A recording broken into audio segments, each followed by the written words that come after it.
আসসালামু আলাইকুম। আজকে আমি আপনাদেরকে দেখাবো জাপানি স্টাইলে কিভাবে শিম ফ্রাই করতে হয়। তো চলুন দেখে নেই কিভাবে তৈরি করছি এবং কি কি উপকরণ লাগছে।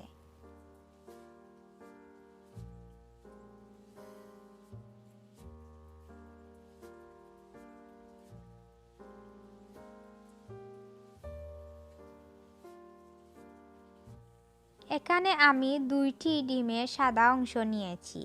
এখন আমি ডিমের সাদা অংশটাকে এক বিটারের সাহায্যে ডিমের ফোম তৈরি করে নিচ্ছি।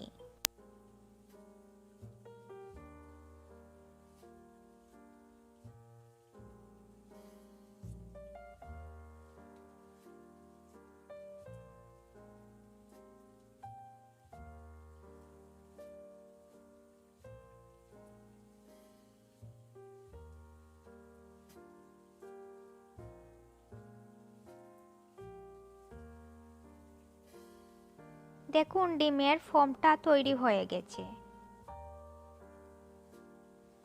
এখন আমি এতে মিশিয়ে নিচ্ছি কর্নস্টার্চ। আপনারা যদি কর্নস্টার্চ না পান তাহলে কর্নফ্লাওয়ারও মিশাতে পারেন।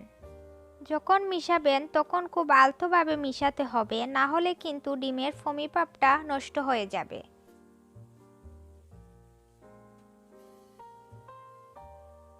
আমি ভালোভাবে মিশিয়ে নিয়েছি। আমি কেটে ভালোভাবে ধুয়ে নিয়েছি। আমি চিংড়ি মাছটাকে এভাবে কেটে নিয়েছি এবং এখানে যে একটা রোগ ছিল সেটা ফেলে দিয়েছি। দেখুন আমি ঠিক এইভাবে কেটেছি, আপনারাও ঠিক এইভাবেই কাটবেন।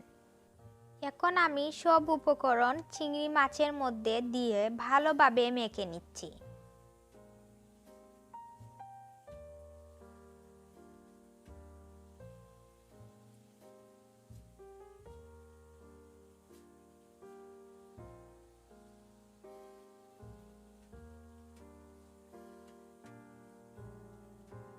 মিশানো হয়ে গেছে।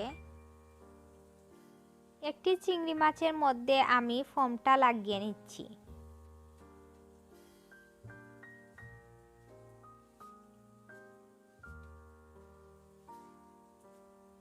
ফোমটা লাগিয়ে নিয়েছি।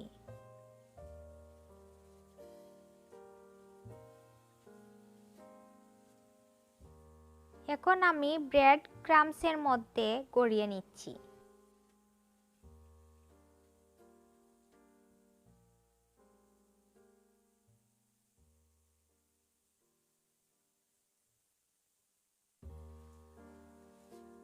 লাগানো হয়ে গেছে। এখন আমি সব কয়টি চিংড়ি মাছকে একইভাবে কুট করে নেব।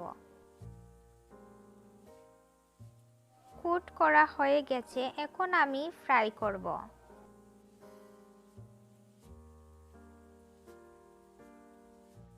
তেলটা আমি হালকা গরম করে নিয়েছি। এখন চিংড়ি মাছগুলো দিয়ে দিচ্ছি।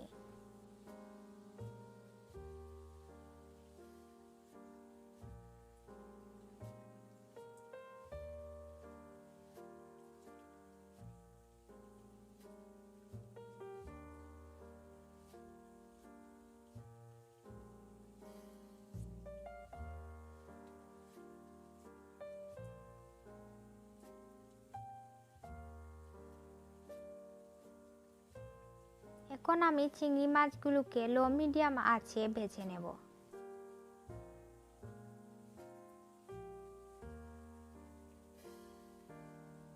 চিংড়ি মাছগুলোকে এখন আমি উল্টে দিচ্ছি।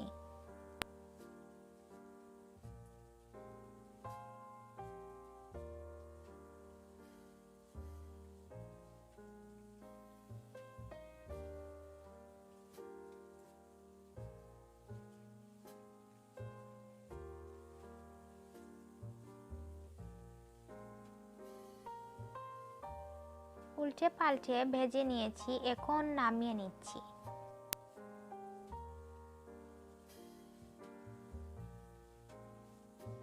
দেখুন খুব সহজে হয়ে গেল জাপানি স্টাইলে শিম ফ্রাই। যদি আমার এই রেসিপিটি ভালো লেগে থাকে তাহলে প্লিজ লাইক, কমেন্ট, শেয়ার করতে ভুলবেন না। ধন্যবাদ সবাইকে।